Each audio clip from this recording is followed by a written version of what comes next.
आपको बता दें कि चीन के साथ हुए डिसएंगेजमेंट समझौते पर इस वक्त की बड़ी खबर सामने आ रही है। राहुल गांधी के आरोपों पर रक्षा मंत्रालय ने जवाब दिया है। बिना किसी का नाम लिए रक्षा मंत्रालय ने कहा है कि चीन को लेकर समझौते पर कई तरह के झूठ फैलाए जा रहे हैं। भारत ने चीन को कोई जमीन नहीं दी है। एलएसी फिंगर 8 तक है, ना कि फिंगर 4 तक। एलएसी पर भारत का स्थायी बेस है, फिंगर 3 के पास है। साथ ही साथ रक्षा मंत्रालय की तरफ से यह भी कहा गया है कि चीन की जो स्थायी पोस्ट है वो फिंगर 8 के पूर्व में है। सवाल उठाना सेना का अपमान करना है, ये बात रक्षा मंत्रालय ने कही है। आपको बता दें कि राहुल गांधी ने चीन के साथ समझौते पर सवाल उठाए थे। क्या कुछ कहा है सुनिए जरा, हम आपको बता रहे हैं। देखिए, भारत ने चीन को कोई जमीन नहीं दी है, ये बात कही है रक्षा मंत्रालय ने। कई अहम बातें यहां पर रक्षा मंत्रालय ने कही हैं। एक बार फिर हम दोहरा देते हैं, एलएसी फिंगर 8 तक है, ना कि फिंगर 4 तक। इस बात को रक्षा मंत्रालय ने कहा है। 43,000 वर्ग किलोमीटर इलाके में चीन का अवैध कब्जा है, ये बात दोहराई है रक्षा मंत्रालय ने। एलएसी पर भारत का स्थायी base Dhan Singh Thapa post finger 3 के पास है। चीन की स्थायी पोस्ट फिंगर 8 के पूर्व में है। सवाल उठाने वाले सेना का अपमान कर रहे हैं, ये बात रक्षा मंत्रालय ने कही है। साथ ही साथ रक्षा मंत्रालय के स्टेटमेंट में देप्सांग, गोगरा और हॉट स्प्रिंग पर मतभेद का जिक्र किया गया है। सैन्य कमांडर्स की बैठक में बाकी मुद्दे सुलझाए जाएंगे, ये बात भी रक्षा मंत्रालय की तरफ से कही गई है। तो ये कुछ बड़ी बातें जो रक्षा मंत्रालय ने कही हैं। दरअसल में राहुल गांधी के बयान के बाद रक्षा मंत्रालय ने अपना पक्ष रखा है। अब आपको जरा ये भी सुनवाएंगे हम कि राहुल गांधी ने क्या कुछ कहा है। राहुल गांधी के दरअसल में बयान को लेकर सियासत गर्माती जा रही है, सवाल खड़े किए जा रहे हैं राहुल गांधी पर। रक्षा मंत्रालय की तरफ से सफाई सामने आई है। ऐसे में आप सुनिए राहुल गांधी का वो बयान जिस पर रक्षा मंत्रालय को बयान जारी करना पड़ा।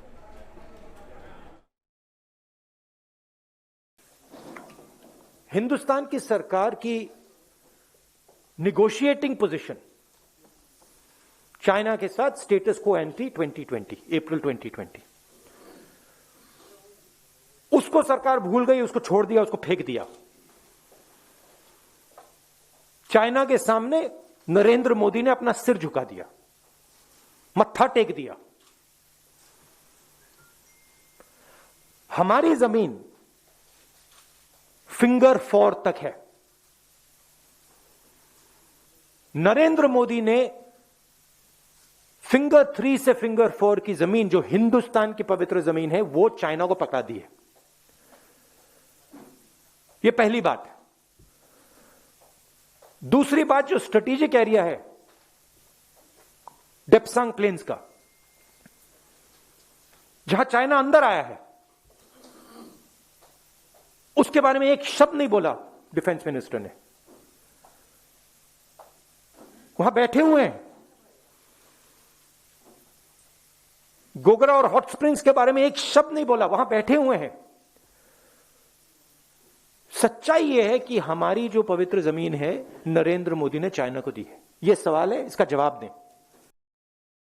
आप प्रधानमंत्री जी को सुबह सुबह, मोदी जी को हर दिन शाम सुबह गाली दे करके तो देश में कुछ नहीं कर सकते। आज विश्व के सबसे लोकप्रिय नेता, जो कि देश के गरीबों, किसानों, कमज़ोर तबकों के हितों के लिए पूरी तरह से समर्पित हैं, उनको आप कोसते रहे। कोसते कोसते कोसी नदी पहुंच चुके हैं, उसके किनारे पे आप खड़े हुए हैं। उससे भी महत्वपूर्ण है कि ये लोग कोई पहली बार ऐसा नहीं कर रहे हैं।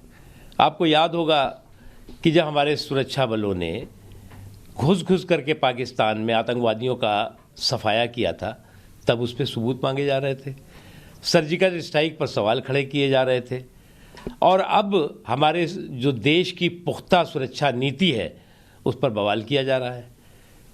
ये कुंद बुद्धि से ज़्यादा इसके लिए कुछ नहीं कह सकते आप।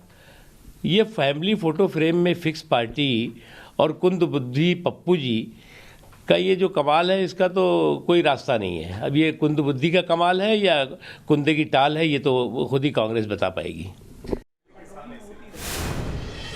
तो राहुल गांधी के बयान पर सियासत गर्माती जा रही है, लेकिन वस्तुस्थिति क्या है, ग्राउंड जीरो पर हालात क्या है? क्या वाकई हिंदुस्तान ने अपनी जमीन चीन को दी है मौजूदा परिस्थितियों में?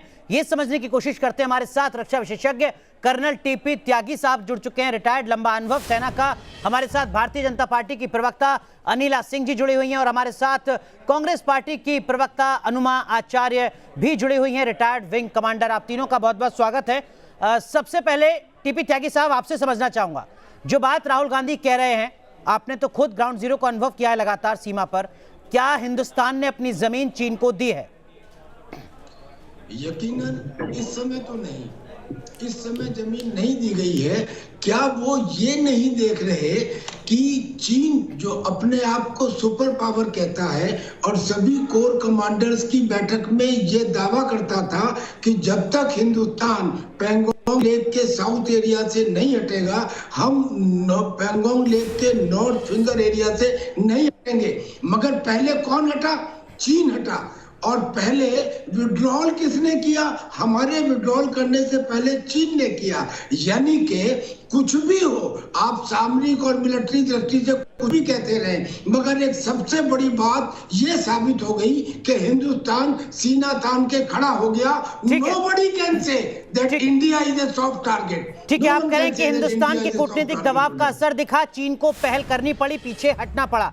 अनिला सिंह जी, सीधा सवाल मेरा आपसे, जो राहुल गांधी कह रहे हैं कि फिंगर 4 की जगह अब हम फिंगर 3 पर सिमट गए हैं, इस आरोप के बदले इस मौके पर आपको कुछ कहना है क्या? देखिए, राहुल गांधी जी को तो उनका खुद का राजनीतिक दल कांग्रेस जो है बिल्कुल सीरियसली नहीं लेता है। कम से कम प्रेस कॉन्फ्रेंस करने से पहले थोड़ी पढ़ाई लिखाई कर लेते, उनके दाएं बाएं जो लोग बैठे थे कम से कम वो कुछ समझ लेते। आप कर दीजिए अपडेट, आप अपडेट कर दीजिए अनुमा आचार्य जी को। देखिए, मैं तो बिल्कुल कर दूंगी, आप करेंगे, मैं बिल्कुल अभी करूंगी। राजनाथ सिंह जी के बयान पे उनको विश्वास नहीं है, देश की फौज पर उनको विश्वास नहीं है, एनएसए पे उनको विश्वास नहीं है, रक्षा मंत्रालय पे उनको विश्वास नहीं है। किस पे विश्वास है? चीन पर है क्या?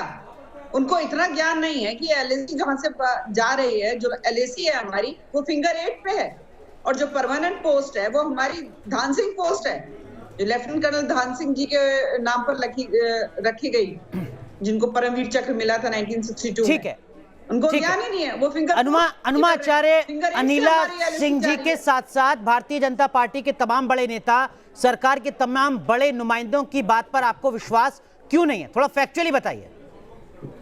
अनुराग जी, मैं फैक्चुअली बताऊंगी, क्योंकि क्या है कि अनिला सिंह जी को तो मैं उनका वो देती हूँ कि वो चूंकि बीजेपी की प्रवक्ता है, लेकिन यहाँ अगर रक्षा विशेषज्ञ के रूप में भी बीजेपी की पैरवी करने वाले लोग होते हैं तो फैक्चुअल थिंग मैं बताऊंगी, क्योंकि मैं रक्षा से जुड़ी भी रही हूँ। तो मैं बताना चाहती हूँ, रक्षा विशेषज्ञ पर व्यक्तिगत हमला नहीं करते, माफ कीजिएगा, लेकिन आप अपने तर्क के आधार पर बताइए। जी, मेरी बात जी, आप कहिए। जानना चाहते हैं, फैक्ट सुनने पड़ेंगे आपको। फैक्ट सुनिए आप। क्या है कि अभी इसी बात से 2 दिन पहले मदुरई में हमारे जनरल वीके सिंह साहब ने कहा कि चाइना से ज्यादा ट्रांसग्रेशन हम करते आए हैं। तो ना तो सरकार ने इस दावे पर कुछ कहा, मीडिया ने भी या तो उसे यूं ही हश-हश कर दिया या मीडिया के समझ में नहीं आया। इतना बड़ा बयान 2 दिन पहले दिया है जनरल वीके सिंह साहब ने, क्या उनके ऊपर सरकार की शय थी? और उसके बाद ये जो कल रक्षा मंत्री का बयान आया, रक्षा मंत्री एक बहुत अच्छे इंसान है, लेकिन उन्होंने अश्वत्थामा हतो की तरह नरोवा कुंजरो वाली बात कर दी। उन्होंने कहा कि हम कुछ नहीं, हमने कोई टेरिटरी नहीं खोई है, जबकि वो पीछे से बोल गए कि जो पेट्रोलिंग का एरिया है उस पर हम बाद में बात करेंगे। कौन सा एरिया है वो? देप्सोंग का एरिया है, क्या हॉट स्प्रिंग का एरिया है, गलवान का एरिया है, उसके बारे में बात नहीं करेंगे। फिर आती है बात फिंगर्स की। पहले हम फिंगर 4 तक थे और 8 तक पेट्रोलिंग करते थे। आज हमको धन सिंह थापा पोस्ट पर सिमटने को क्यों कहा गया जा रहा है, जबकि जो चीन है वो वैसे अपनी तरफ से फिंगर 1 तक उसका दावा करता है, लेकिन हम पहले नहीं, इनका भाषण काफी हो चुका है। ठीक है, नहीं, ठीक है। अनुमा जी, आपने अपनी बात कही, अनिला जी कुछ कहना चाह रही हैं। अनिला जी, जो तथ्य अनुमा आचार्य ने यहाँ पर रखे हैं, उन तथ्यों का जवाब दीजिए। अरे बिल्कुल, देखिए ऐसा है, झूठ का पुलिंदा जो लेकर बैठी हुई हैं इस वक्त, ये डिफेंस का रिप्रेजेंटेशन नहीं कर रही है, कांग्रेस पार्टी का। शांत रहिए, मुझे पता है आप कांग्रेस पार्टी की प्रवक्ता हैं, इसलिए आप एक नंबर का रक्षा मंत्री ने स्पष्ट शब्दों में कहा है कि फिंगर 8 से पीछे चला जाएगा चीन, जो कि एलएसी से पीछे चला जाएगा। पेट्रोलिंग के लेकर भी उन्होंने स्पष्ट शब्दों में कहा है कि दोनों देश में म्यूचुअल अंडरस्टैंडिंग के बाद पेट्रोलिंग शुरू होगी। जहां जो था वैसे उस स्थिति पे पहुंचा दिया है। नहीं अनिला जी शायद आप अनुमाचार्य के सवाल को सुन नहीं पाए। अनुमाचार्य आपसे ये पूछना चाह रही हैं कि देवसांग को लेकर क्या है, हॉट स्प्रिंग को लेकर क्या स्टेटस है, गोगरा को लेकर क्यों चुप्पी है। अनुमाचार्य जो आपसे सवाल पूछना चाह रही हैं अनिला सिंह, वो इन 3 पोस्ट को लेकर है। कहा है कि आपसी बात के बाद जो पेट्रोलिंग का विषय है उस पे किया जाएगा। पर ये झूठ कैसे बोल रहे हैं, ये झूठ कैसे बोल रहे हैं राहुल गांधी कि चीन को हमने जमीन दे दी। कौन सी जमीन? ठीक है अनिला जी, माफ कीजिएगा आपको रोक रहा हूं। कर्नल टीपी त्यागी साहब, बहुत संक्षेप में अगर आप बता सकें, क्या हमारी पेट्रोलिंग फिंगर 8 तक हुआ करती थी? क्या इस डिसएंगेजमेंट के बाद वो फिंगर 8 तक पेट्रोलिंग हुआ करेगी? सर बिल्कुल ठीक है, हमारी पेट्रोलिंग फिंगर 8 तक हुआ करती थी। और राजन जी नहीं, जो चाइना का भोपू ग्लोबल टाइम्स है वो ये कह रहा है कि हम चाइना के पीएलए फिंगर 8 के ईस्ट में चले जाएंगे। ये बात तय हो गई। अब जो पेट्रोलिंग है वो टेम्परेरीली दोनों तरफ से बंद कर दी गई है, मगर सैटेलाइट इमेजरी तो बंद नहीं है। उन्होंने ये कहा है कि जो हमारे पिल बॉक्सेस हैं, हमारे बंकर, हमारे रडार इंस्टॉलेशन है, हमारे सर्विलेंस सिस्टम है, हम इनको डेमोलिश करेंगे। यानी कि permanent structure which have been constructed between finger 4 and finger 8 they will be demolished. This has been agreed. तो ये इसको तो देखा जा सकता है। टीपी त्यागी साहब, माफ कीजिएगा, वक्त थोड़ा कम है, लेकिन ये ऐसा मुद्दा है जिस पर आने वाले वक्त में सियासत अभी और गर्माएगी। अनुमा, बहुत संक्षेप में आप कुछ कहना चाह रही हैं, बहुत संक्षेप में। मैं ये कहना चाह रही हूँ कि जो कैलाश रेंजर्स थी, हमको उनसे क्यों पीछे जाना पड़ रहा है? मोल्डो में वहाँ उनका एक गैरिसन है, बिल्कुल नहीं गए। आपको समझ होनी चाहिए। ये सरकार फोर्स से आ रही है, आप क्यों झूठ बोल रहे हैं? बिल्कुल नहीं गए। हमारी फौज पीछे। अरे उस एरिया में हमारे कोर ग्रुप आज भी तैनात है। क्यों झूठ बोल रहे हैं? हमारे कोर ग्रुप आज भी तैनात है वहाँ पे। हमारे कोर ग्रुप। ठीक है, चलिए माफ कीजिए, आप तीनों को रोक रहा हूँ, माफ कीजिएगा, आप तीनों को रोक रहा हूँ। यहाँ पर रुक रहे हैं एक छोटे से ब्रेक के लिए। बहुत बहुत शुक्रिया आप तीनों का जुड़ने के लिए।